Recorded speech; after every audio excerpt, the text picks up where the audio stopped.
Pemirsa, sebuah minibus pengantar rombongan anak sekolah terperosok ke areal persawahan di Tuban, Jawa Timur. Peristiwa itu terjadi karena sopir membanting kemudi untuk menghindari tabrakan dengan sepeda motor. Atas kejadian tersebut, satu orang terluka dan langsung dilarikan ke rumah sakit.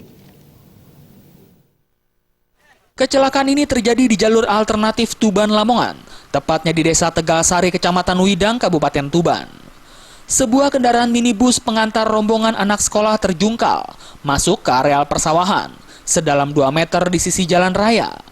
Kejadian ini bermula saat minibus yang dikemudikan Yakin, warga Desa Prambon Wetan, Kecamatan Rengel, Kabupaten Tuban, melaju dari arah timur, di mana kendaraan bernomor polisi S7695AA ini berjalan beriringan dengan sepeda motor yang dikemudikan Balkis.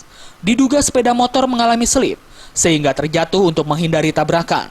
Pengemudi minibus membanting kemudi ke arah kanan. Naas kendaraan berisi 15 pelajar ini malah terperosok ke areal persawahan. Beruntung pengemudi dan seluruh penumpang minibus selamat. Namun pengendara sepeda motor diketahui mengalami luka parah. Setelah sempat dirawat di puskesmas setempat, korban kemudian dirujuk ke Rumah Sakit Muhammadiyah Lamongan.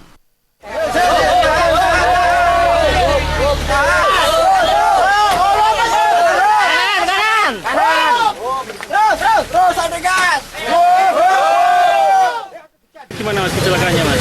Ya, ceritanya tadi itu ada sepeda motor yang jatuh, kemudian dia menghindari dan kemudian dibanting ke kanan sehingga sampai terjun ke sawah. Itu rombongan apa mas? Rombongan ngantar anak sekolah. Terus korbannya? Nggak ada korban, cuma ya luka mas. Yang sepeda motornya itu yang. Para penumpang minibus selanjutnya diangkut armada pengganti untuk diantar langsung ke sekolah. Sementara minibus yang masuk sawah baru bisa dievakuasi 2 jam kemudian setelah petugas mendatangkan mobil derek ke lokasi kejadian. Pandel bono, lampu angkat.